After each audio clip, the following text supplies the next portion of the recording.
Hello बच्चों, welcome to Can coaching centre. आज हम लोग देखने वाले हैं त्रिकोणमिति के कुछ फॉर्मूले और कुछ एग्जाम्पल। तो ध्यान से देखिएगा।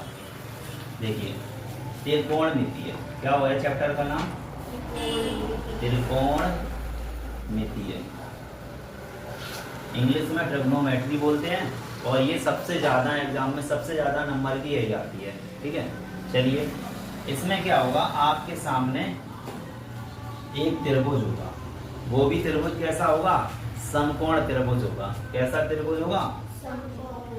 समकोण। ठीक है, समकोण को इंग्लिश में क्या कहते हैं? राइट एंगल ट्रायंगल, है ना। समकोण त्रिभुज होगा। तो समकोण त्रिभुज में क्या होता है, एक जो उसका कोण होता है वो 90 अंश का होता है। तो यहाँ पर ये वाला जो कोण है ये 90 अंश का है। ठीक है, और यहाँ का कोण ये मान लिया हमने, ये थीटा है, इसे बोलते हैं थीटा। ठीक है, ये क्या है? ये है थीटा। ठीक है, ये जैसे अपनी ABCD होती है, यहाँ पे छोटा बड़ा होता है, ऐसे ये दूसरे कंट्री की वो होती है ABCD, उसी का एक अक्षर है। ठीक है, अब इस त्रिभुज का नाम भी दे सकते हैं। जैसे मान लो इस पॉइंट को हमने बोल दिया x, इस पॉइंट को बोल दिया y, इसे बोल दिया z। तो इस त्रिभुज का नाम तीन तरीके से आप लिख सकते हैं। कैसे? x, y, z। इस त्रिभुज को क्या बोल सकते हैं? त्रिभुज। ऐसे बना दिया, इसे क्या पढ़ेंगे? त्रिभुज।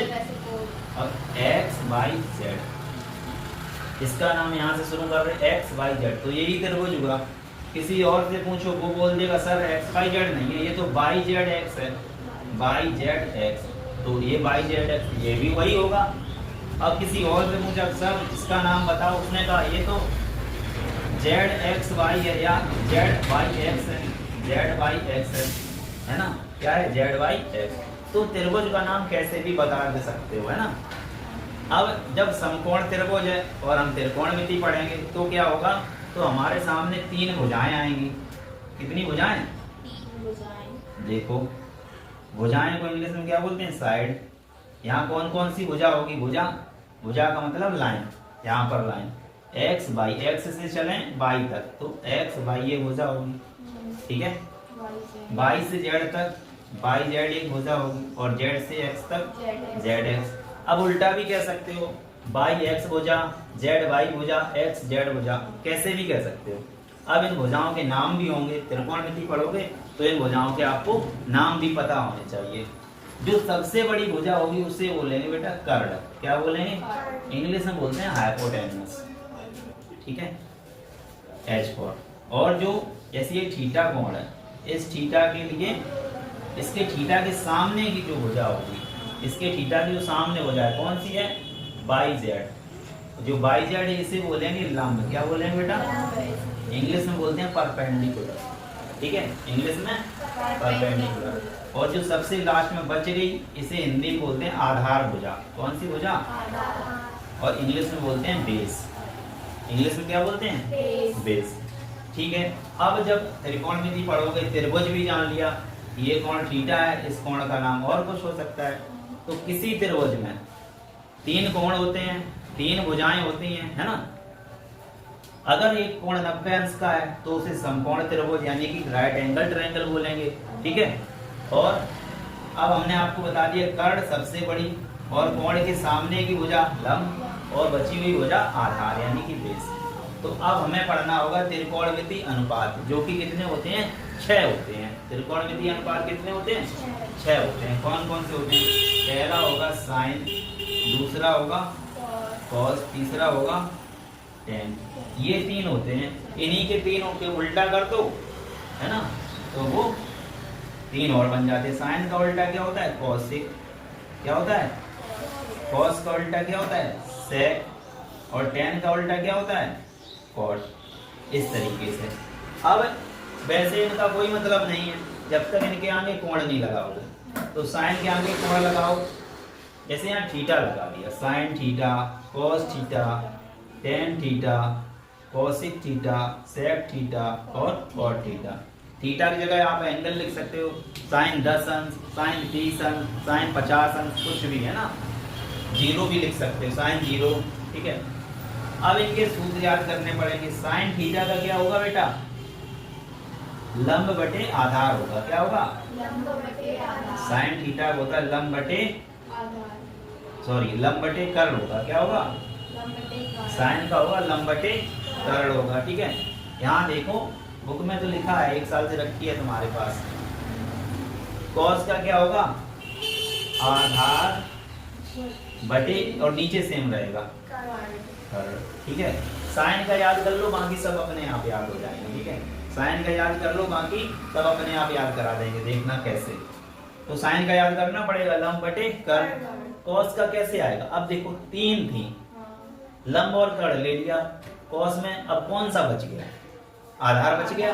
तो आधार लिख लो और नीचे जो है वही लिख दो, नीचे वाला। हो गया याद कॉस का। साइन का याद कर लिया, कॉस का कैसे याद करना है? साइन में जो नहीं है वो ऊपर लिख दो, नीचे का सेम लिख दो। ठीक है, अब देखो tan का कैसे याद करोगे आप? tan का याद कैसे करना है? देखो जो दोनों में लगा है, दोनों में क्या कॉमन लगा है? कर्ण कर्ण काट दो, कर्ण यहाँ से भी काट दो, कर्ण यहाँ से, क्या बचेगा? लंब बटे आधार। ये tan का बच गया, लंब बटे बटे को मैं यहाँ ऐसे कर दे रहे। ठीक है, लंब बटे आधार। बताओ, एक याद करा था, 2 याद हो गए। और साइन का करा लंब बटे कर्ण। अब आप कॉस का निकालना तो कैसे? जो नहीं है वो लिखो पहले, इनमें आधार नहीं है, लिख दिया नीचे का से। हो गया यार। tan का लिखना है, दोनों में देखो क्या सेम है? कर्ण कर्ण सेम है, कर्ण कर्ण काट दो, क्या बचा? लंब और बटे में आधार। ठीक है, 3 आ गए। अब 3 आ गए तो साइन का उल्टा बेटा क्या होता है? कोसेक। ठीक है, तो पलटना है बस। तो कर्ण बटे लंब। तो कोसेक का क्या हो जाएगा? कर्ण बटे लंब। ठीक है, कोसेक थीटा हो जाएगा आपका साइन का उल्टा। कर्ण ऊपर चला जाएगा, लंब बटे लंब। कर्ण बटे लंब। ठीक है, अब कॉस का उल्टा क्या बताया था? सेक होता है, सेक थीटा। तो कॉस याद हो गया था, या निकाल लिया या याद कर लिया। कॉस का उल्टा क्या होगा? सेक। उल्टा कर दो, कर्ण ऊपर पहुंचा दो, आधार नीचे पहुंचा दो। ठीक है, और tan का उल्टा क्या होगा? cot। tan का उल्टा क्या होगा? tan थीटा का उल्टा कर दो, अपोजिट, है ना? तो क्या आधार ऊपर पहुंच जाएगा, लंब नीचे, आधार बटे लंब। बताओ, एक से सारे याद हुए? ठीक है, एक तो ये तरीका है, एक और तरीका है अगर आप समझना चाहो। जो पुराना टीचर है वो आपको ऐसे बताएंगे कैसे। लाल बटे काका लिख लो, क्या लिख लो? लाल बटे काका। तो पहले वाला साइन का होता है, साइन का क्या है? लंब बटे कर्ण, लंब बटे कर्ण। दूसरा कॉस का होता है आधार, ऐसे आधार कैसे कर्ण, आधार बटे कर्ण। तीसरा क्या होता है? tan। तीसरा क्या होता है? tan। लंब बटे आधार, ऐसे लंब ऐसे आधार। अब कॉसेक का लिखना है तो साइन का उल्टा होता है कॉसेक, तो कर दोगे इसका उल्टा। कर्ण बटे लंब। इसी तरीके से कर्ण बटे इसका सेक हो जाएगा तो उल्टा कर दो, है ना? और इसका कॉट हो जाएगा, कॉट का क्या हो जाएगा? आधार बटे कर्ण। तो आपकी मर्जी, आप कैसे याद करते हो। जितने जल्दी दिमाग में फॉर्मूले आएंगे उतने जल्दी आप क्वेश्चन सॉल्व कर पाएंगे। अब यहीं पे एक क्वेश्चन आपको दे रहे हैं, ठीक है? यहीं पर आपको एक क्वेश्चन दे रहे हैं, देखें कर पाते हैं आप लोग के नहीं। ठीक है, देखो जैसे क्वेश्चन दे दिया, क्या दे दिया? एक त्रिभुज में, ठीक है, A B C D, A B C एक त्रिभुज में बी है कोण कितने का? 90 अंश का। और ये ए कोण है, जो ए कोण है मान लो थीटा है, ठीक है? और ए बी का मान है 4 सेंटीमीटर। ए बी मतलब ये कितना है? 4 सेंटीमीटर। और बी सी मान लो है 3 सेंटीमीटर, ठीक है? और ए सी कितना है? ए सी मान लो है 5 सेंटीमीटर, ठीक है? तो वो आपसे कहेगा बेटा साइन थीटा का मान बताओ, ठीक है? अब आपको दिमाग लगाना पड़ेगा कि सबसे बड़ी सर ने क्या बताई थी? कर्ण। तो यहाँ पर जो सबसे बड़ी कौन है? AC, यानी कि कर्ण है AC, है ना? कर्ण क्या है? AC। और AC यहाँ से कितनी है 5, A से C तक कितनी है 5। और सर ने बताई थी थीटा के सामने चले जाओ तो बेटा लंब होगा। हाँ। तो लंब कौन है BC या CB बोलो या BC। तो BC कितनी है 3, इसको 3 लिख सकते हैं। ये क्या होगी लंब। और बची हुई क्या बताई थी आधार। तो AB क्या है आधार, AB क्या है आधार। ये कितना है 4।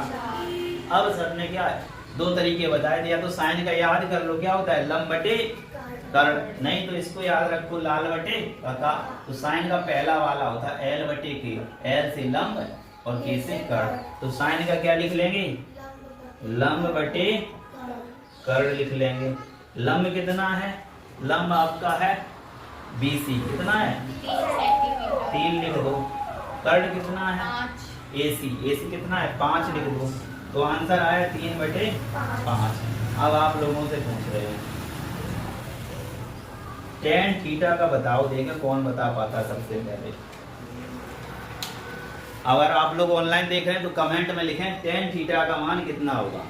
जल्दी से जल्दी बच्चों कमेंट कीजिएगा tan थीटा की वैल्यू क्या होगी इस क्वेश्चन के हिसाब से। तो कमेंट में आपने लिख दिया होगा, आपको समझ में आया है तो चैनल को सब्सक्राइब कर लीजिएगा। मिलेंगे नेक्स्ट वीडियो में। जय हिंद।